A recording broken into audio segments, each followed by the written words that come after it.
Okay, we're ready. Welcome to this week's Twirl Talk Tuesday.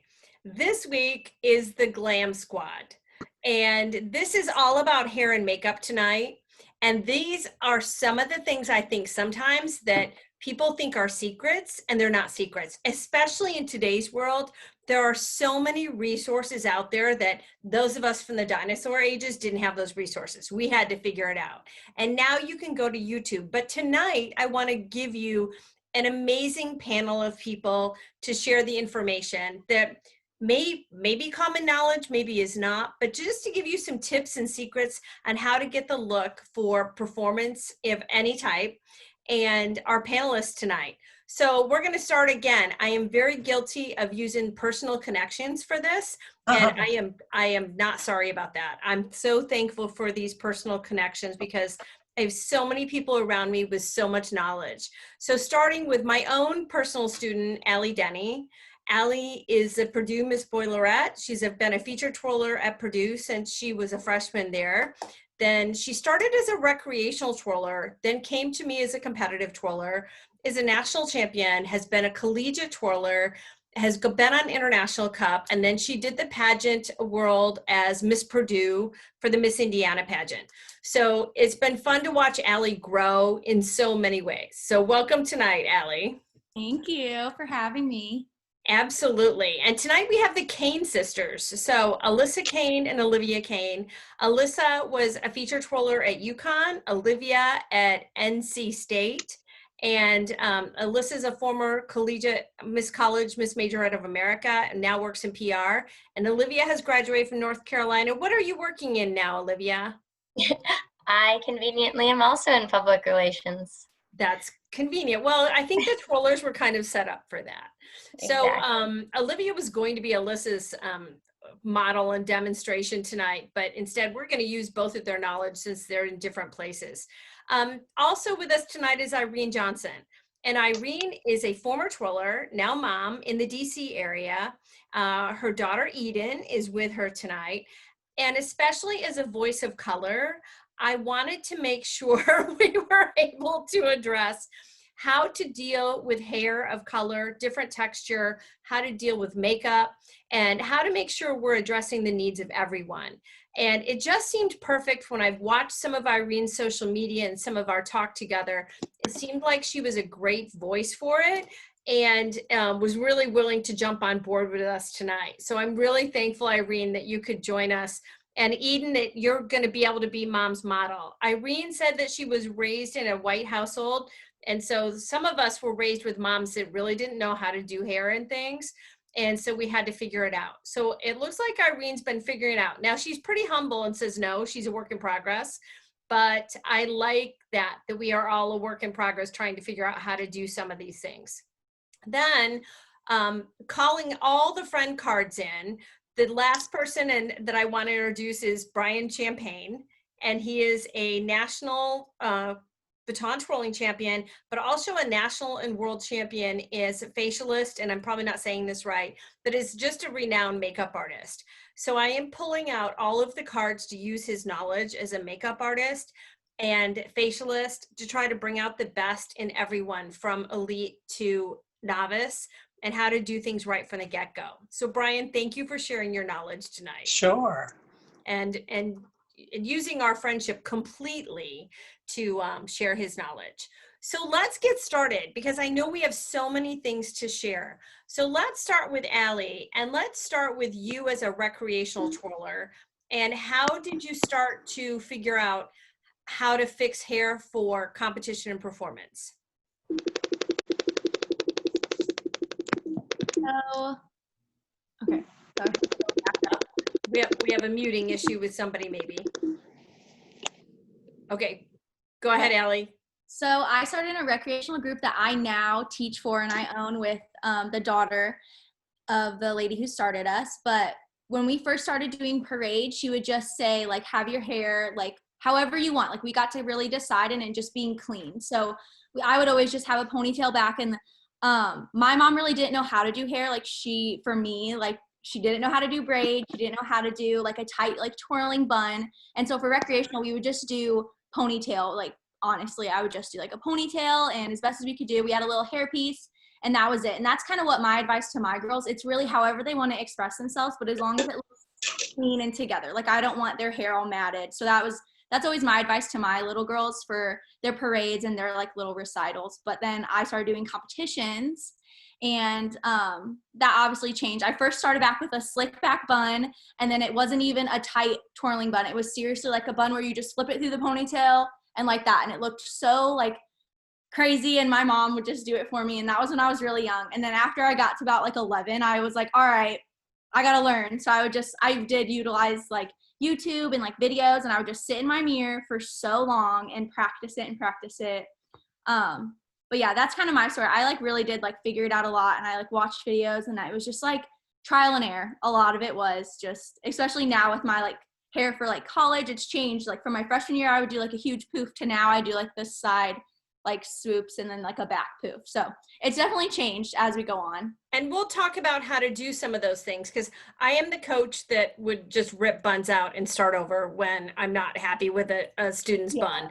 So somehow you learn along the way when I take enough buns out and then redo them. Yeah. I'll So, never forget the one time.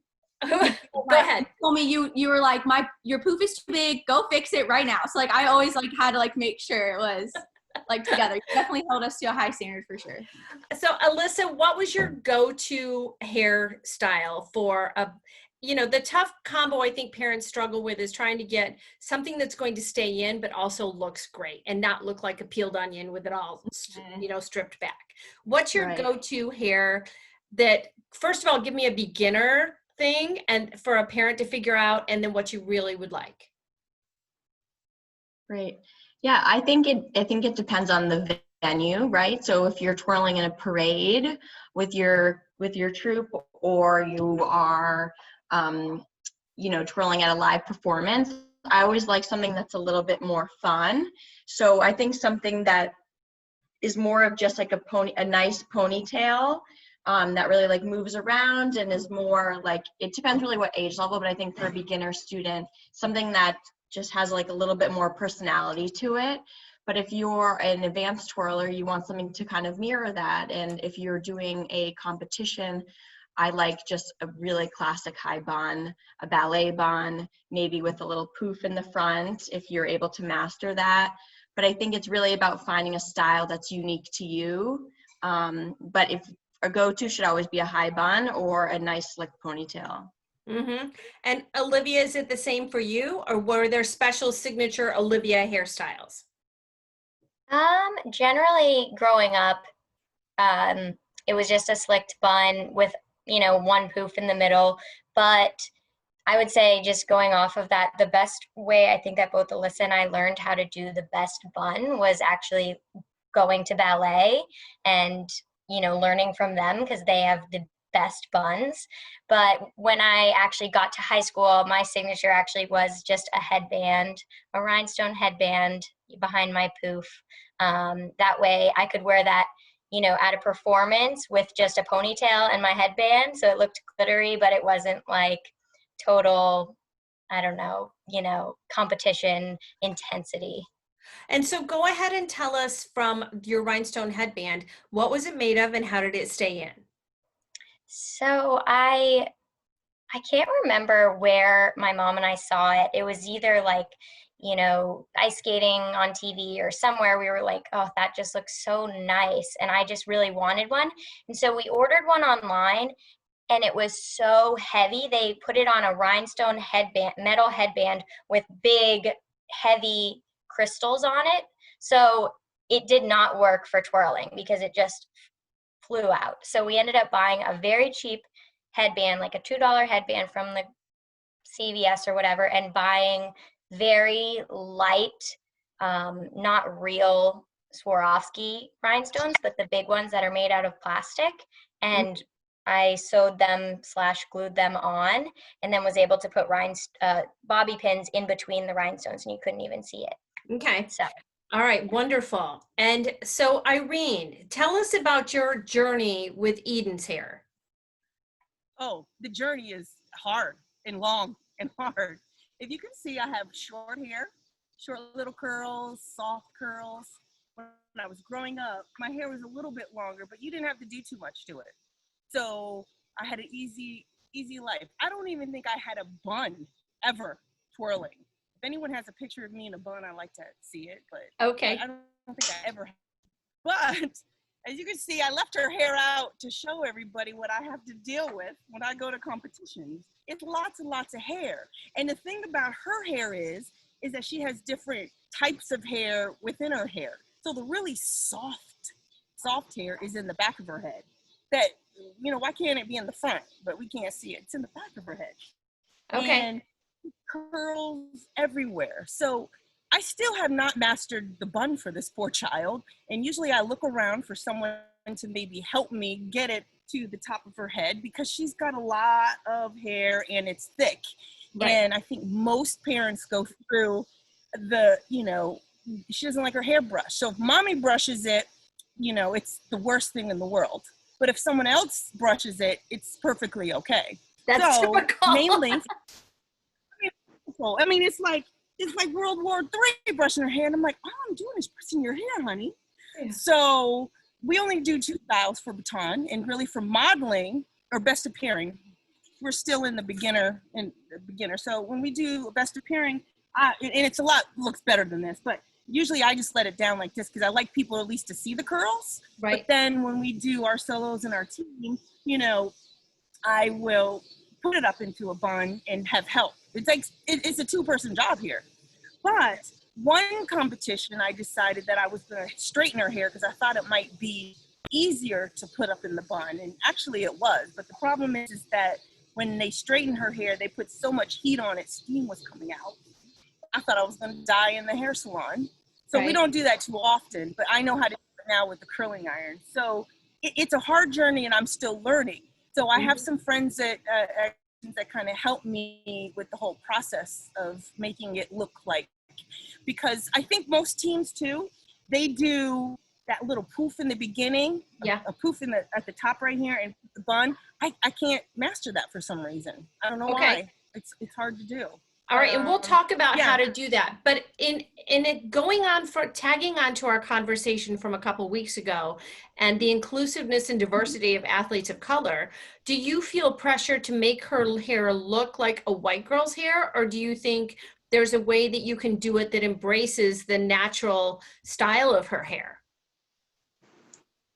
Oh, that's a good question. First of all, since I know you're going to rebroadcast this, I think there needs to be more athletes in color in the sport of baton twirling, minorities in general. Because when I was growing up, I didn't really have anybody to look up to. There was a couple girls, but we need more athletes in color. And know that I never said I need her hair to look like a white girl or the girl standing next to her or the girl, because I think it's important to know that she is a young girl of color. And because she does have light skin, she blends in. We always have this joke. She's like, am I adopted? And I'm like, no, I'm the only one adopted in the house. You're not adopted. But my thing is I would like her hair to look like everybody else on the team. We're doing teams, so that's important. But I never strive to be,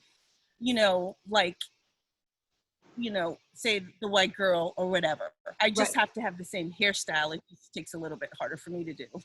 Right, and that's exactly what I want to be able to embrace, is the ability to feel comfortable and beautiful in whatever works for your culture, your whatever you are. If I'm the pasty white girl with freckles, then I need that to be okay, just like the beautiful brown girls. Right. That's how I feel. Yeah. So I feel the hard part about this too, if we're talking about hair and makeup, and then you're talking about the tights, and I that might be a whole nother subject, but when you have tights that have to match your daughter's skin tone, but it really doesn't match the skin tone, and the shoes don't match, that might be a whole nother subject, and that's challenging as some people. Well, and that was a great, it was a great topic of discussion, for a couple weeks, and I think that talk has been opened. Mm-hmm. So Brian, that kind of segues naturally into, we're going to go toggle back and forth between hair and makeup all night because they go together so beautifully. So Brian, give us the basics about makeup from a professional performance standpoint start us from the beginning. I am a rookie beginner parent. I have a pasty white child. I have a beautiful brown child. I have anything goes. Tell me where to start. Well, backing up a little bit, when I won Grand Champion Solo at Nationals 42 years ago. And the next year, I had my first national champion student. So I was as driven as a teacher as I was as a competitor. And I noticed, depending on how my kids' parents were able to do hair and makeup or make their costume, because there weren't professional makeup artists everywhere, they scored differently. So I had a child who was like unbelievable. And her mother just couldn't make costumes and couldn't do her hair or her makeup. And then I had kids that were like kind of beginnerish, and they were winning intermediates and pulling second and third in advance because they looked like $1 million. So I really saw the correlation with image. And I spent a lot of time with my students on that. So to me, it wasn't just about having fun. It wasn't just, oh, throw it up, do whatever. It had to look good. And when we went to a competition, people would go, oh, that's one of his. You can tell by the way they stood, by the way their costumes. So the little girl that was so great, I started making her costumes. I made my own, and I loved sewing, and I started a costume company, and I did all the hand beaded lace. And then I taught her makeup, and we came up with hair. And she started winning everywhere she went. I mean, she beat some of the biggest champions out there. And it was really that important. And you know, you sit down and you work on a costume, and you sit down and work on it so detailed, so long, and then you don't do the face. Or you just kind of, oh, throw your face on, let's go. It's kind of like the whole thing. You could wear a rag and look like $1 million if your face looks great. Okay. So it was about 7 years ago that I sponsored the US team to go to the Worlds. And I went to their camp, and I did one-on-one makeovers with everyone, gave them all their makeup and everything. And all the coaches and judges who were at the camp were like in shock, because when the child was completely on the other side of the gym, you could see her face and she looked alive, and it's that important. So you don't want to sit at YouTube and watch YouTube videos all day and try to mimic some of that stuff, because it gets really crazy.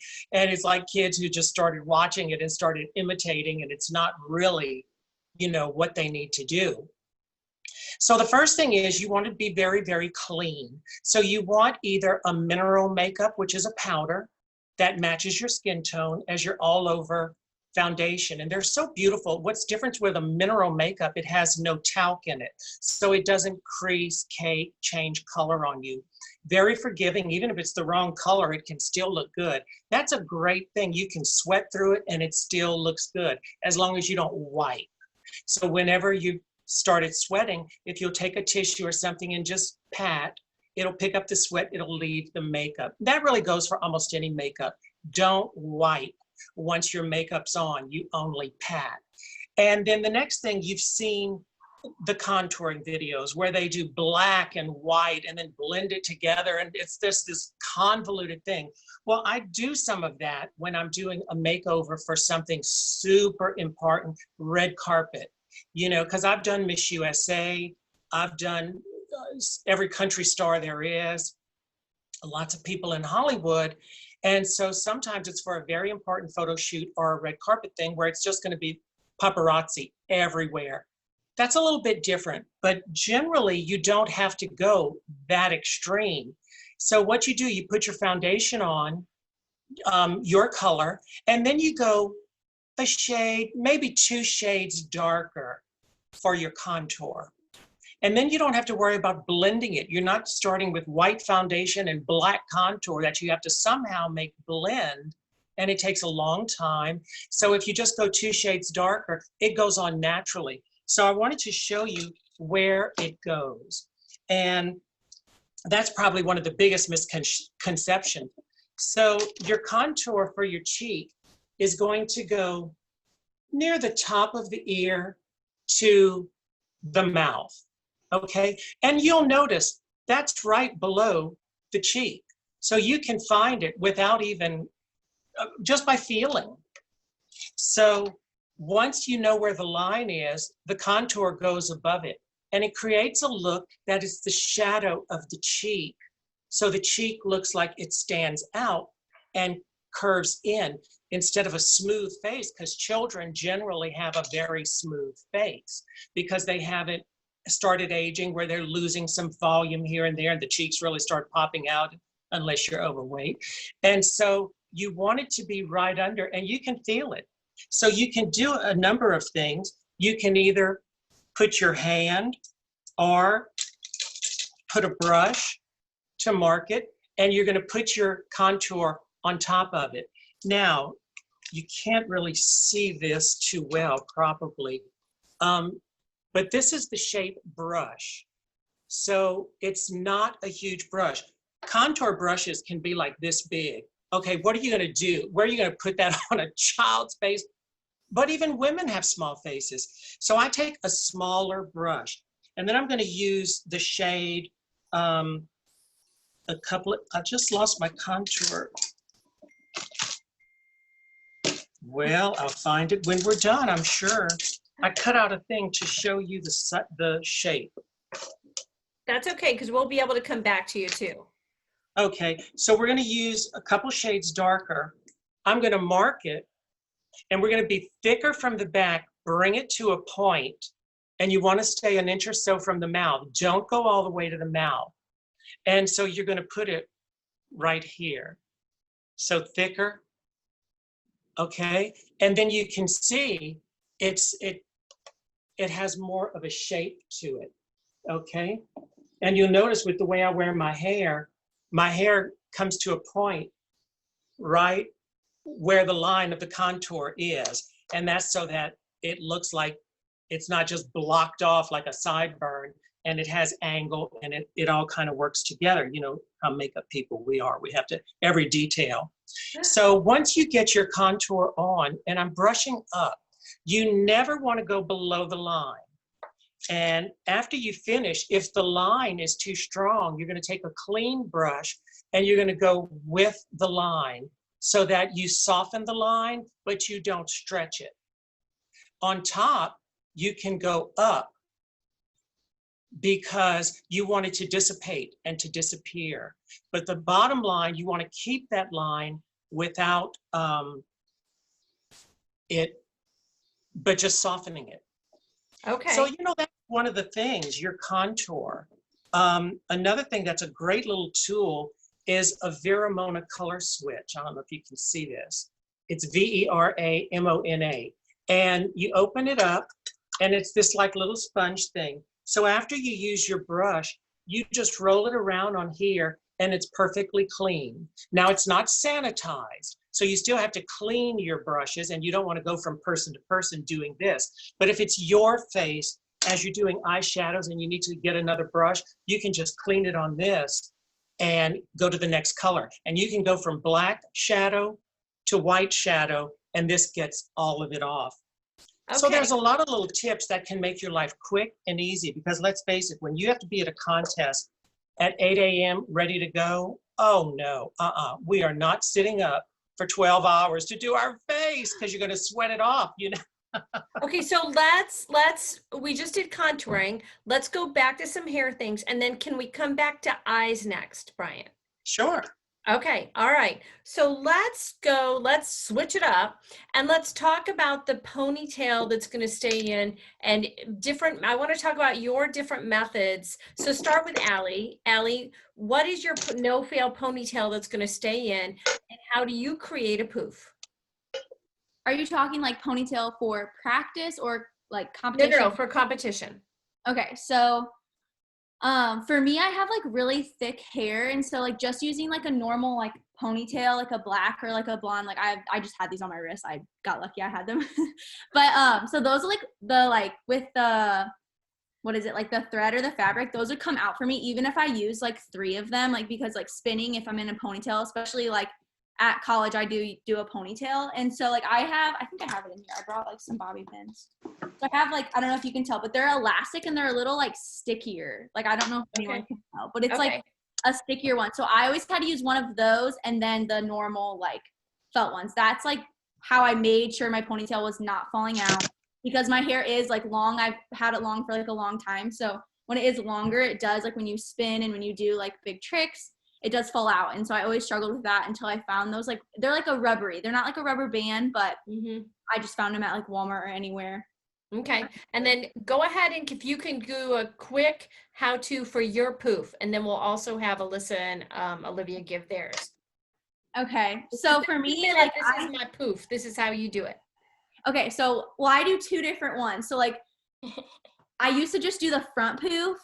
And then now we just do it for like homecoming. I've kind of like changed because now I do like the side one. So I don't know. When I do the front one, I just like grab like the crown of my hair and I like pull it back. And then I just like tease a lot, like almost too much. And then it's like really big and poofy.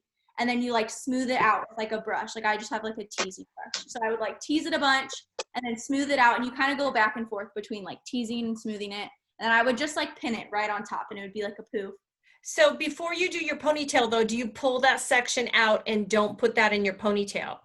So I do the poof first. I just do like, I grab my crown, I do the poof, and then I do the ponytail so it can like kind of form like with the poof instead of like section it. I know a lot of people section it, but when I do like a ponytail, for some reason, when I do this if I would do the sections, then it like sticks out in the ponytail like funky. So okay, poof first.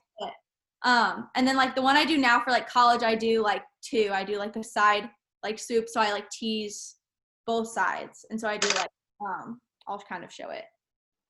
So I like section it off. So I also don't like pull it back for this one either. I like section it off myself.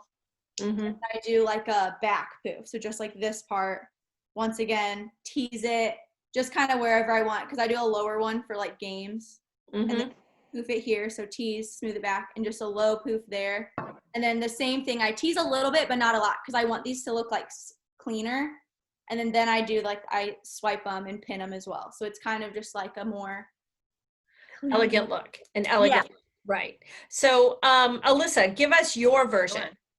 Sure. So my version this is a bit humorous because I am the antithesis of a beauty or hair person, which I think is perfect because if you have a child who is resistant to any of this, just tell them to look at the winners and say, do you want to look like that?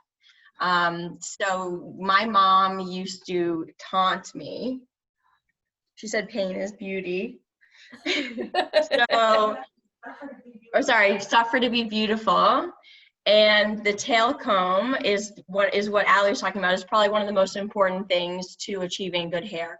First of all, you want your hair to be a little bit dirty if you have thin, fine hair, as I do. So you know, a lot of girls now, you can go to CVS and go to the dry shampoo aisle and buy like a $5 dry shampoo, or just coat it with some nice drying hairspray so that your hair is like dirty going into the ponytail, because the last thing that you want is your hair to fall out because it's distracting to the audience or the judge.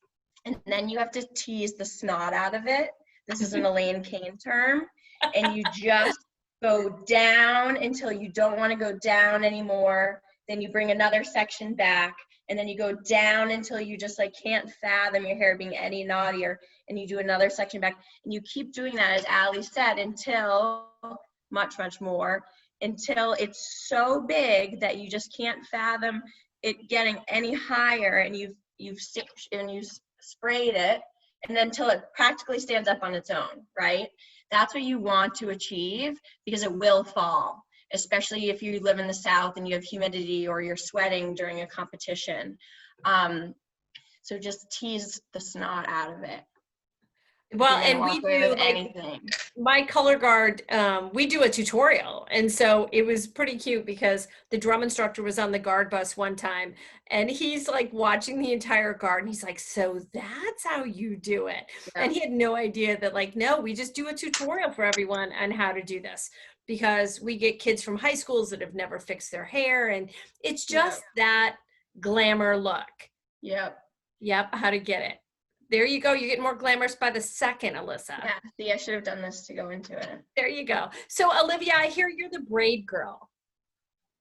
I can be. I typically don't do a braid for a competition, but I know that actually our aunt used to do a braid because she had very thick hair. She used to do a French braid. She'd flip her head over and do a French braid going into her ponytail because it would make the ponytail a lot lighter. That's just a tip. But I know that doing a ponytail, my mom, it's always back to our mom. She did not usually like us doing a ponytail because it would always fall out. But a trick that she taught us was actually to do like half of your ponytail first and get that really secure with an elastic. And then once that was its own ponytail, bring the rest of the ponytail up and do another elastic. And that way it would be super secure. I'm not sure why. Science, and it had a I little guess. lift to it then, too. Right, has totally. A little bit of a lift to it. Okay, wonderful. So Irene, what's your dream hair and what are your questions as far as what to do with Eden's hair as she grows? Dream hair for Eden? Yes. Oh, that's a hard question. I don't mean to ask you such hard questions. I mean, dream hair would be, if her hair was just one texture and it was easy to do. That's never going to happen. So my dream will never come true. The dream is if I could learn how to do hair quickly and the right way, because I think Olivia mentioned braids, and I would never think about even doing that with Eden because I don't know how to braid, but I did see that there was an online tutorial to do it. So, we're all sitting at home. I might learn how to do it. But one thing I know that girls of color that do compete, that I've noticed that, and I would feel bad for this if it happened to them. But, a lot of girls of color do wear braids, like the braids back. And I know that they pull them up and they'll put them into a bun. And there might be some people who are not used to that, maybe not used to that look, but that's what, people of color do with their hair to keep their hair safe or not safe, but, healthy to them. That's what we do in our culture. I have yet to do that because, like I said, I don't know how to braid, but, with also the very, very short hair and you can't even put it up into a bun. I know a lot of people put the hair pieces in it to try to match the other girls that they're competing against. And, I don't know how I feel about that. I really don't want to look like the next girl competing to me. I know I didn't. I know Eden doesn't really. So, hair is really important. But my dream is for me to be able to do it easily and quickly before a competition, because they start so early in the morning, but it never is. It kind of starts the night before. But what I do for Eden, if anybody wants to know, because if you can see, her hair is really curly, but usually the night before a competition, I have this twist and lock cream, and I'll take it and I will, oh, sorry, Eden. Wait, let me just pull some out. Hold on. Thank you, Eden. So, I wash it, I put some cream in it, and I grab it, and then I put the cream on it, and I put 2 little twists, and I twist. This will actually hold. I'll put a hat on her head. So in the morning when I untwist it, her hair is kind of straight. So it is a little bit easier for me to put it up to a bun, easier to work with. So when I do brush it, you won't see the waves of the curls. It'll be a little bit smoother. So we got to do a little bit more extra work. Okay. I have a couple girls of color on my guard at my university. And so a couple of them wear braids, and we wear a poof with a headband with a low bun. And so with their braids, they can still push their braids forward, use their headband. Their headband might disappear in their braids, but then they can use their bun. And I'm a fan of hair nets. So we use the same color hair nets because I'm a believer in real bobby pins, not hairpins. The bobby pins hold the hair, do a hairnet, and then that helps secure the bun. So that's just at least what I have been doing with a wide variety of people that I have. But I think that being able to get braids in and do a bun from that way is a really nice way and classy way to have the hair. Yeah. So hopefully we're helping some people along the way here. Mhm. So Brian, let's go ahead and step back now with makeup, if you could please. And Yeah. could you talk to us about the ever important eyes? I will. And I made another, so here's your wedge of your contour. That's all it is. It's just that little bit. So it's not all over the face. And if you go lower than it should be, it's going to make you look like you're hang dog. It's awful. So make sure you keep it clean under the cheek and it goes up from there. I'm glad Brian has zero opinions on what works and what doesn't. As I'm saying sarcastically. Okay, go ahead. Well, I have to tell you real quickly, Irene will appreciate this. One year I was teaching for Tennessee Twirling Institute, and we had 3 teams. We had the little girls, the medium girls, and then the older girls. So I was working with the older girls during the week of nationals. And most of the kids, they just went on the trip.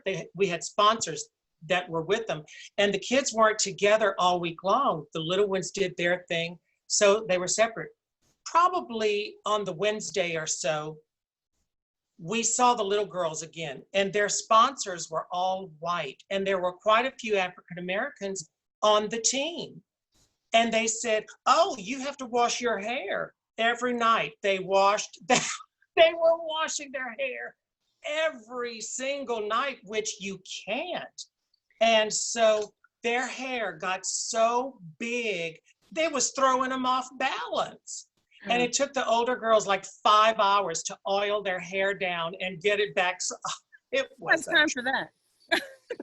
So anyway, with eyeshadow, you know where people take their brush and they fill up the brush. And so that brush is full of color. So now when you touch the eye, what's on the outside falls. So that's where your fallout comes from. So if you will take one color, one side of the brush only. Can we just say this is Brian Champagne makeup he's using? That's his palette. Yeah. That's the little magnetic eyeshadows that go on his palette. And now I'm patting it. And it applies right there, and there's no fallout. So then I'll use my Veramona. I always go from light to dark, so I really almost don't have to do that. So now we're going to use, another color that's still, fairly light after the highlighter. And we're going to tap it.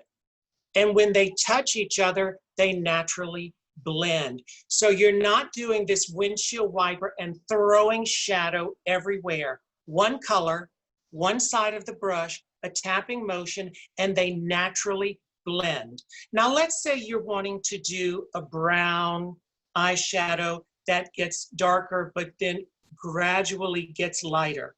So if you take a dark shadow, put it in the corner and start blending it, and it gets lighter and lighter, it gets dusty, it gets see-through. It's like it's not there. So you have to get more and put more. It'll take you about 20 minutes. So if I'm going to do a brown or any color, I'm going to use 3 different shades of that color, a dark brown, a medium brown, and a light brown. And I'm going to tap on the dark, and then I'm going to tap. Now I'll have to clean my brush if I'm going to go from dark to light. Then I'm going to use a medium color, clean off my brush, and then I'm going to use a light brown. And it's going to just start touching where the next one, it will absolutely look like an artist made a graduated color. But you can't use one color and think you're going to go from dark to light, because it's going to lose its luster and it's going to look dusty. And you want your shadows to look on the face the way they look in the palette. So that's why you'll use 3 different browns to go from dark to light, and they will be this rich. And that's how you keep the richness of your shadows. The other thing is, I like to say, take your finger and put it on your eyelid. It's like the football shape right above where the eye is underneath it. That must remain light, a light color. And then when you come in with a dark color, it's going to have the contrast. And by having the light color here, it makes your eye look more open. And your lashes will show because it's not darkness behind it. So you'll actually see the lashes. And you know, the style of makeup now is, you don't have to see how dramatic of this eye you can create. If you have a clean brow, a clean eye with flesh tones, add a little darkness to the corner, and then put a lash on, the eye wakes up, opens up.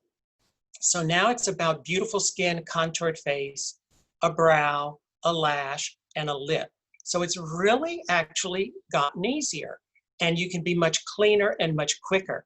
The other thing is you will tend to look sallow, and I will often usually put an eye primer on first because that cancels out the color of the eyelid, and the primer also gets the shadows to adhere, so they go on better and they last longer.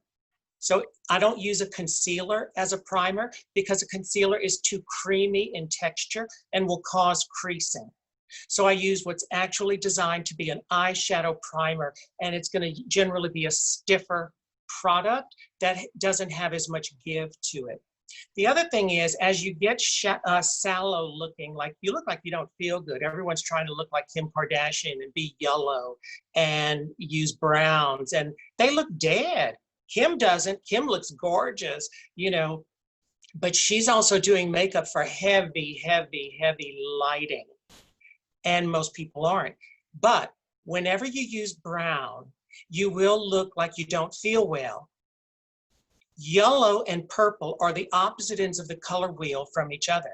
So when you look sallow, when you look like you don't feel well, add purple to the shadow, right on top of the brown, and you will instantly change and look like you feel great, and it will bring your eyes to life. Even if you're using a green eyeshadow, add purple to the inside of it, a little purple, and you will look like you feel better. That's perfect. And Alyssa has a question for you, Brian, about the yes. about color. Alyssa, go ahead. So, what are go-to colors that you would recommend if you're like a makeup novice? Like, should you be matching to your costume? Should you be thinking about your eye color, your hair color? Do you have any like general rules of thumb? Mm-hmm. Some costumes dictate color. So if you're wearing red, you're not going to want red eyeshadow. You look like you're sick. If you're wearing blue, you can add a touch of blue. So let's say on the outside of the eye, I have brown. I can add a little blue right in here. And I still have the prettiness of that brown, and I will even add some black. So I always add a little black to the outside corner and bring it in. That's when I go into a brown, because I want it to have a grounded place where there's some depth. And that touch of black on the outside and bring it in. Now, when I say bring it in, you use one brush to apply. So you take your brush, apply a little black in the corner, and that's the last thing you do. And then you get a clean brush or clean the brush and then wipe it. Brushes add, Q-tips and sponges take away. So the more you use a brush, the more you're adding. So if you're trying to blend and you keep using the brush that you applied the color with, it's only going to get darker. It's not going to blend it. So you have to use a clean second brush to blend with. So the colors, again, for a novice, you're going to want a flesh tone. So like I said, a green costume, add a little green in the center.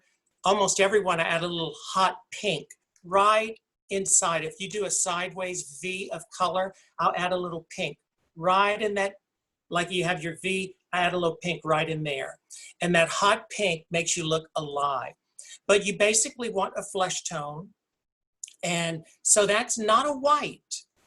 It's more of a, whatever your color is. So, you know, more of a caramel or a toast or a pink. Even a pink is pretty because it looks so lively. So a nice soft pink all over. And then right under the brow, you're going to use a lighter color. And I don't really like white because no one is white and it doesn't look great on them.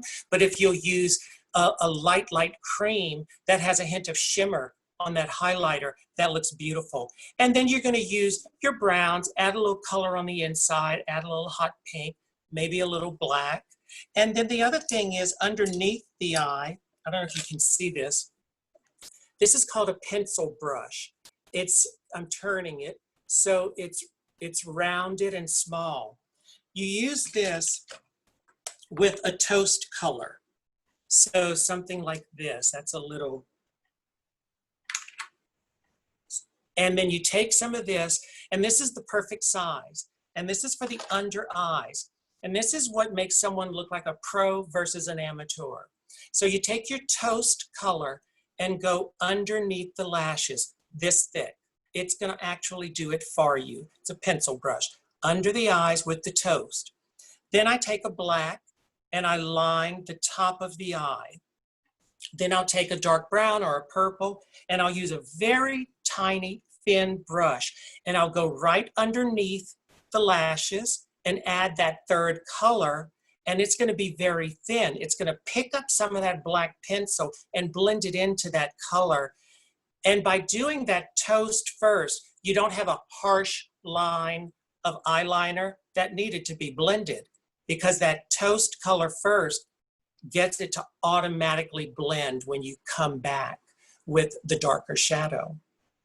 You're genius. Amazing. So Cindy had a question about the boys. You know, the French and the Japanese tend to put more makeup on their men. So if you have, let's start with novice boys and what to do, then go on up to more competitive young men. You know, and I think this applies to costuming as well as girls' hair, but costuming for girls and boys and makeup for girls and boys. When you go to your first contest, you don't want the most fabulous costume in the gym. It looks like a fool. It looks like, oh, grandma broke the bank for them, you know, because they can't twirl yet. And they've got the best costume. So you want it to all kind of match your growth or push it a little. So for a guy, you want to take generally a powder is nicest to even out the tone. And if the powder matches their skin tone, don't use mama's powder. You have to get a darker, more of a medium color generally, unless they're very fair.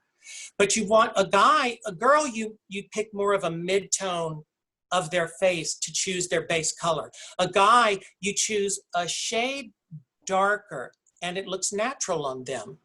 Mm-hmm. So you want to put that first all over. And the other thing I wanted to tell you, and this is girls and guys, you'll do a little contouring so they look like their face is alive. And then you use a fan brush for the blush. Now, when you've done contouring, you have a cheek. So I've done it. I have a cheek now. I don't have to create a cheek with blush. I don't want a stripe of blush. So I'm going to take the blush with the fan brush, and as a makeup artist, I knock it off. Or you can do this, but you don't do that ever. Especially so not anyway, now. You take a little bit. I'm basically building it on the edge, get it off, and then you just have to hit the top of the cheek. And this applies it so softly instead of a blush brush, which is too large. But we're not having to create a cheek. We're just having to look like we feel good and add a hint of color. And that's how you do that. So that contouring, again, creates the cheek, a touch of blush applied with a fan brush right on top. And it's just so feathery, you know, but you never want to take your brushes and, you know, and bend your brushes. I have brushes that are 20 years old and they look brand new, because the only thing that transfers any makeup is the tip of the brush. So when I use a brush, I use it like this. I don't bend my brush, and that's critical. Very, very gentle touch. Generally, when I do someone's makeup, especially in Hollywood, they all work so hard and so long. They fall asleep when I start working on them because my touch is so feathery. It's, you know, they're just, it puts them to sleep. So then I hold them up and then I lay them on the floor and finish them. So seriously. You're anyway, amazing. We have a lot of questions. Let me go back Yes. one time to hair, and then we're going to open to questions because they're coming in. And I extended tonight's Twirl Talk to another extra half hour because I knew we would have a lot going on. So let's do one more thing with our panelists about hair and come back to the questions now because they're starting to really jump in. So Allie, you've had to perform in all kinds of weather. What is your go-to hairstyle if you know or predict it's going to rain or snow and you still need to look great? So we had like 2 rainy games this last year, and I'm glad I did the side swipes, and I still did a back poof. But it still stayed a little bit because when it rains, then it's just like I already have it slicked back, so it wasn't as big of a deal. And I still, if it rains and we know it's going to rain, then I will do a bun. But for college, I've always done a ponytail unless we're doing fire or it's gonna rain. So that's the times that I do a bun. But yeah, if it's gonna rain and we know it, then I'll definitely put it in a bun and then do like this side swoops because you don't want it too big. Because I've done a poof when it rains and we had no idea and it just flattens. It literally deflates. So you obviously don't want that. But okay, Alyssa, same question. Well, it snowed on my senior game. It was a whiteout, and I still did a poof. But I think it's just maybe a little bit smaller poof, like maybe like a northeast poof, which, you know, because I'm from the East Coast, ours like a little bit smaller. But I really am I think you need to have volume no matter what, because if you're performing, you don't want to look too severe. Mm-hmm. You want to look approachable. I know I said this, that was the whole point about the ponytail. And I know low buns are in right now, but I think when you're thinking of, you know, a football game or a basketball performance or something where there's an audience, you just want to be a little bit lighter in your look overall. And then one other note I want to make about hair is practice your hair is the one suggestion I have. I started doing my own hair at the age of 10 because I went to ballet 3 days a week and I had to have my hair up. And I think anyone that shows up to a lesson with me without a bun and bobby pins in is probably going to be wasting both of our times when their hair is falling out. So I think really it's about just having your students come to practice with their hair done, and then there won't be any surprises on game day or on competition day.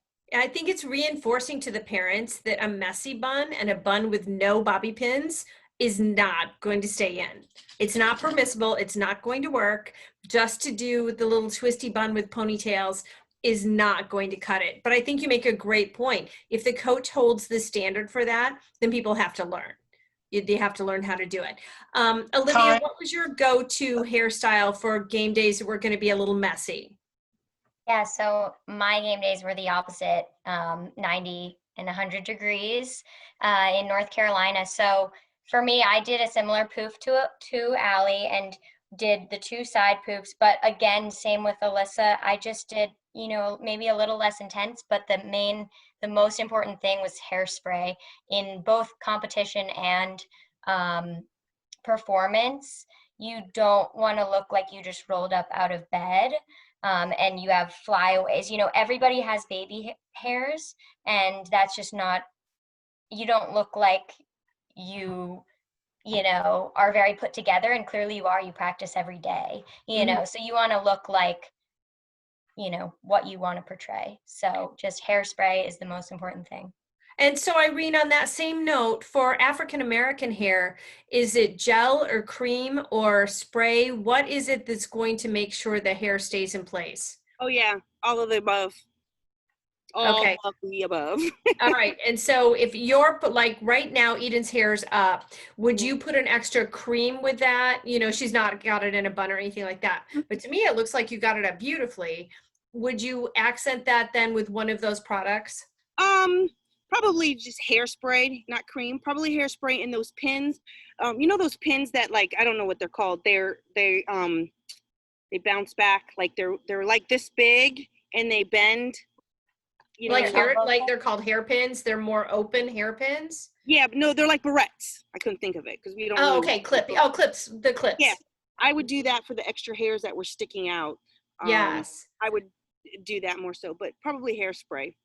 Good. And I would reinforce to parents to get clips that match their athlete's hair color, and just to make it that nice, clean, polished look.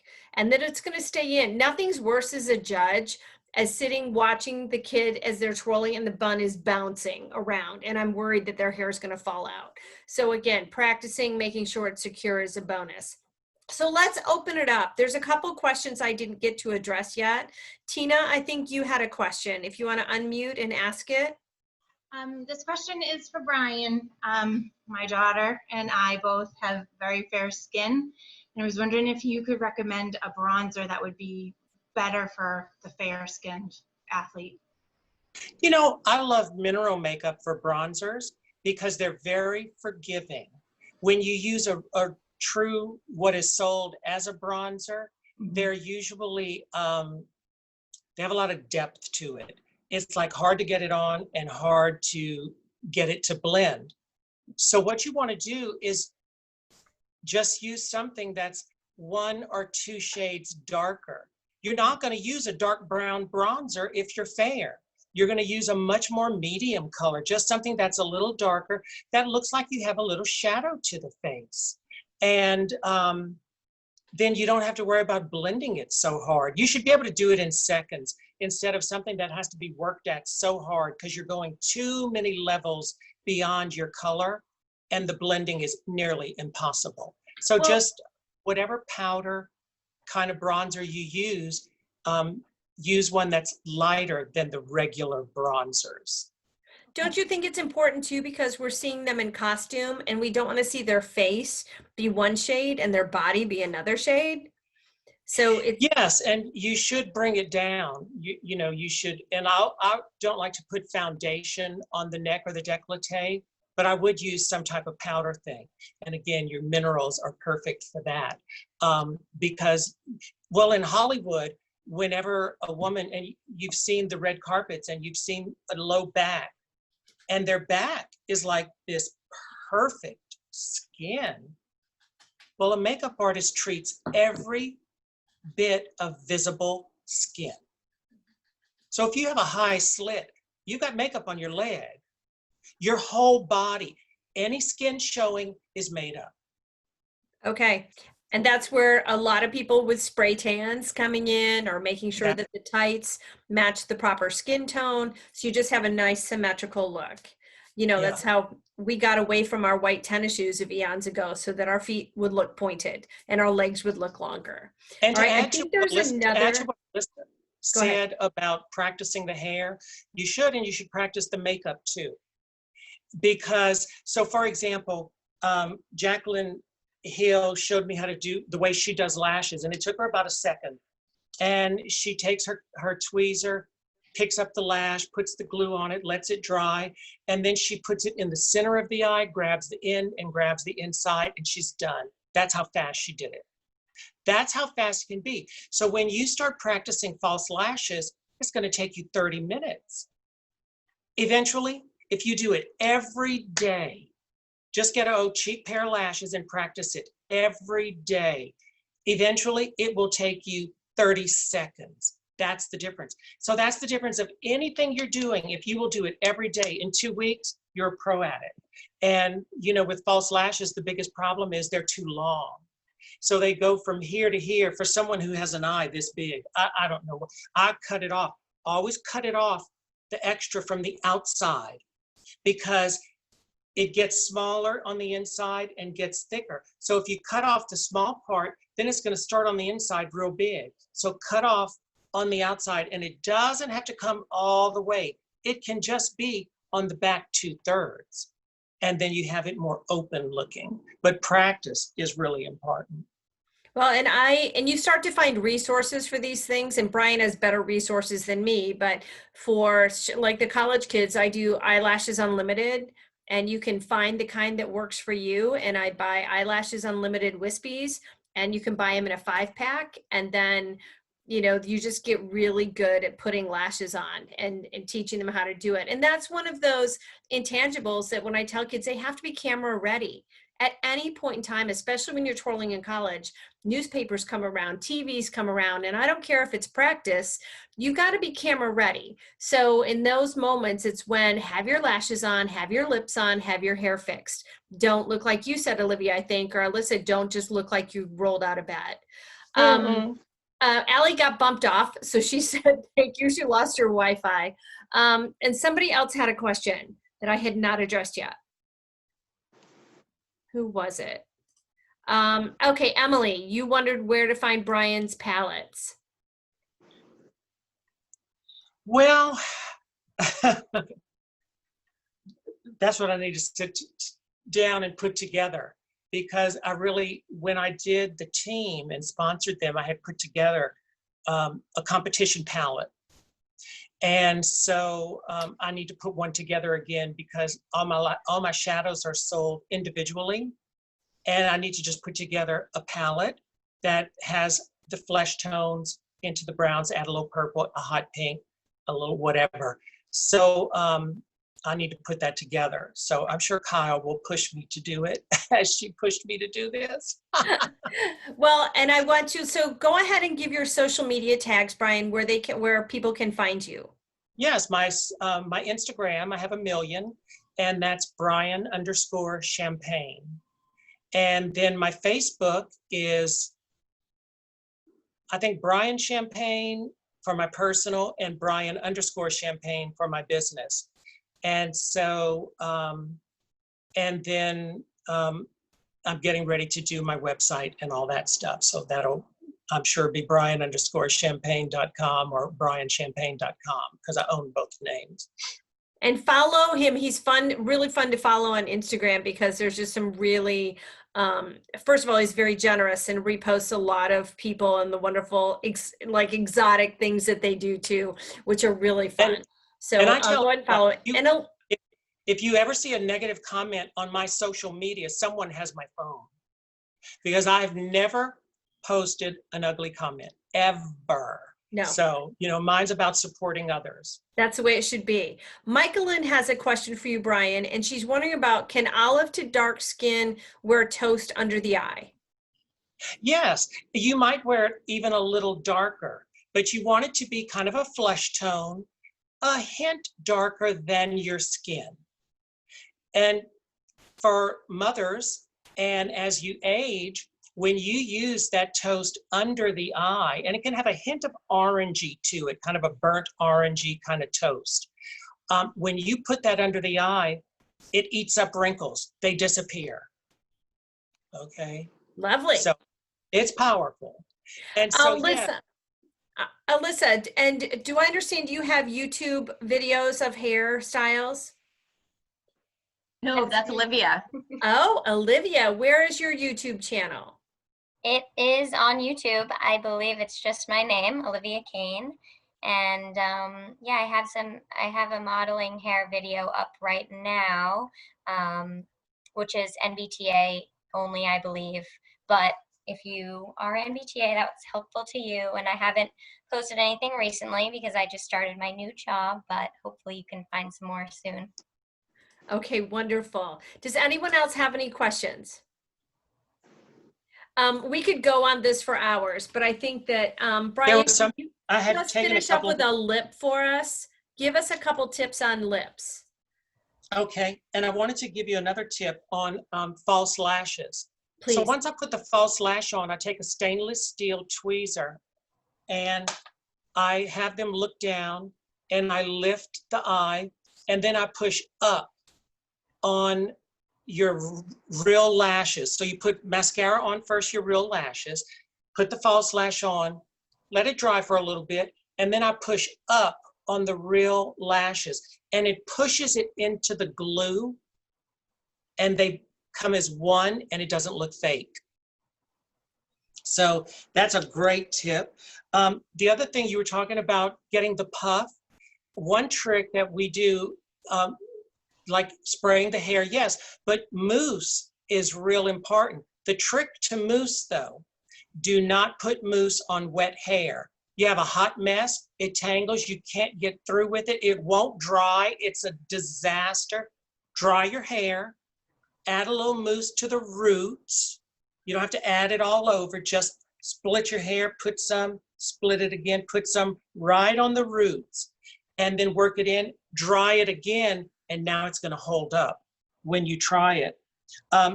The concealer and then the lip. So with concealer, you don't want to take your concealer and put it under the eye and look like a raccoon. So with concealer now, you're going to take it and you're going to bring it all the way down to the nose and then up to the eye. You're going to make a triangle. And you will take your concealer and you're going to apply, you're going to tap it where you're going to put it and then start moving it. So you don't want to put it solid. How do you blend something that's already solid? You tap it where you want it and start blending it. And whether it's foundation, concealer, anything, you can put 100 layers on top of each other and have success. But when you put one thick layer of foundation or concealer, you have a mess you'll never be able to work with. It doesn't dry that way. So what happens is the outside dries, the inside's wet, and it cracks. So you put very, very thin layers of makeup, very thin, and you can put 100 on top of each other. You'll never have a problem until you put a thick layer. The trick about lips, and I can't really show you on me because these were not my lips. So when most people don't have an upper lip. And so, you know, if you're not going to go out and get injections, then what you do with your students or your daughter or with you as a competitor, you smile and you draw the lip on where it's a little fuller. You use a pencil. Where you do not add to the V. That must be true. You do not add to the corner of the mouth. So the outer 1/3 or so, you do not add to that because it'll look like a clown. So that's accurate. That's accurate. You can go right on the lip line and you can go below the lip line and it looks fuller.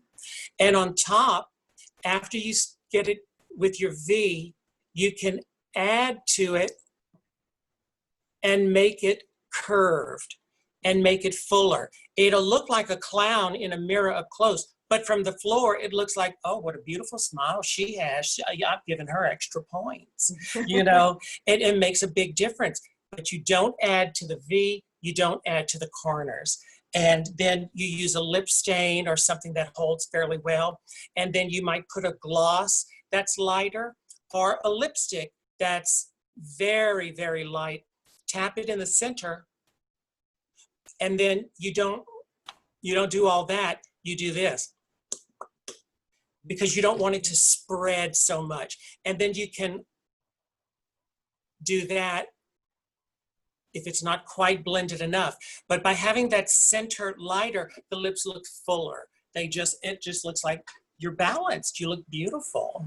Well, so can you talk to us about color? I have a girlfriend who every time I see her, I'm like, oh my gosh, your teeth look so white and beautiful. And what have you been doing? She's like, no, Kyle, I'm telling you, it's the color of my lipstick.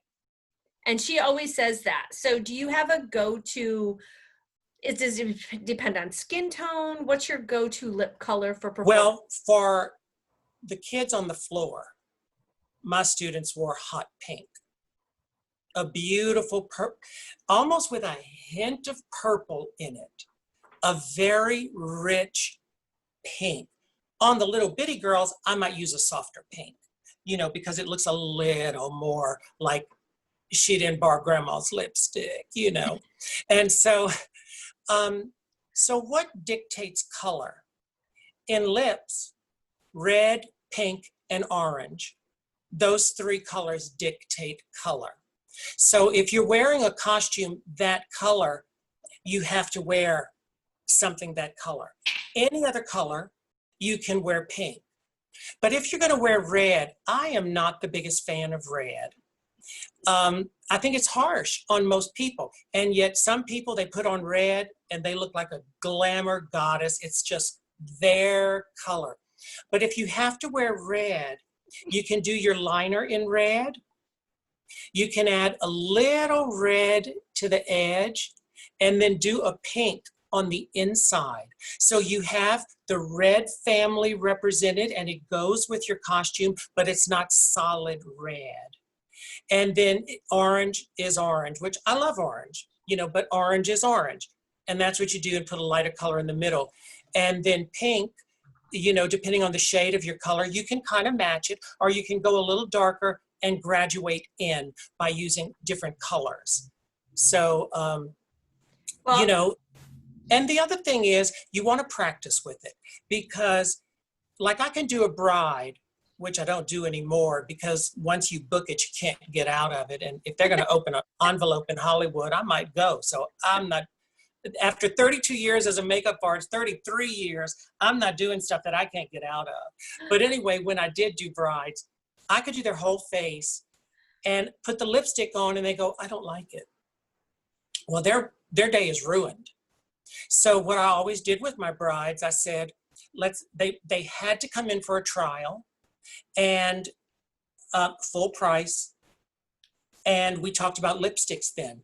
And it's always going to be a girl who said, I never wear lipstick. I go, well, you never wear a wedding dress either, darling. So, you know, you're going to do it.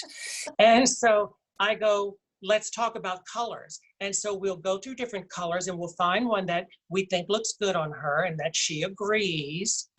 I say, I want you to start wearing it every day, so you get used to it. So you don't feel ugly when someone puts it on you because you're not used to it. So that's the other thing about wearing it, so that you feel pretty with it because you got used to it already. Because if you don't feel pretty, it doesn't matter what you look like. You're not going to exude that, you know. So That's it's important a great that point for practice. And I don't think that enough coaches have, I didn't always have my, obviously, parents practice. They had to do hair, but I didn't practice makeup. So I think that's a really good point. So I have laughed and teased Brian that we're going to become the Johnny and Tara of the twirling world.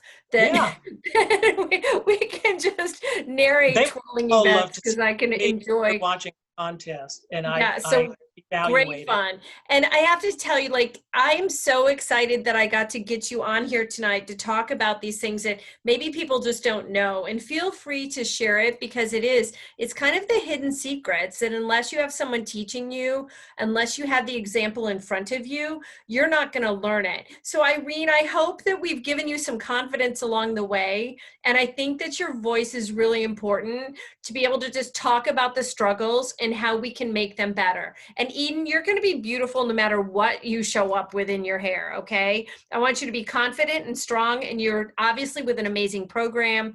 So you've got some great stuff that can happen there. I do want to tell you from Brian's heart, you know, we're great friends, but he's down in Houston.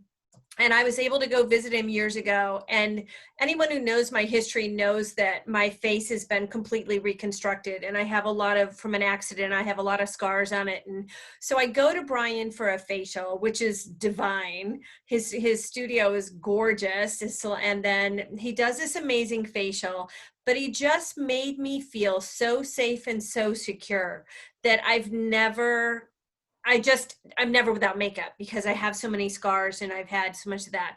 And I honestly let him do a before and after, and which was just enough to, like, I was dying that here is my face out there with all of the scars and all of the sun damage. And then he did a makeover with me that was just amazing. And I felt like it was such an honor to be able to be part of that and to feel safe that way. So I think, and if you go down in my Facebook, you'll see Kyle's before and after. And just in case you didn't know, 50 years ago when I was competing, every summer, you know, you only saw each other once a year if you were in different parts of the country. You didn't even go to other people's regionals. You just went to your state, your region, and nationals.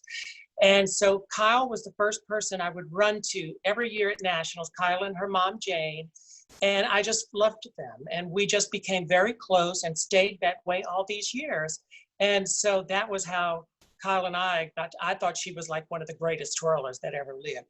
Well, Underdecorated. She should have won grand after grand after grand. She was unbelievable. well, you're And way so too we've just kind. been friends all these years from that. We saw each other just once a year. I'm thankful to have such talented people in our lives, and twirling is just such a blessing in such a wonderful community of people. And I hope this talk tonight is inspiring and helpful to some people. And like I said, please share it. Thank you to the panelists that have agreed to come on tonight. It's just such a gift to be able to do this. And thank you for your time and talents, and pass it along. We'll have more topics coming up and more twirl talks to do. Have a great night, and every one of you go practice, okay? Thanks, everyone. Have a great night and a great week. Thank you guys. Thank It was you. great. Thank you, Brian.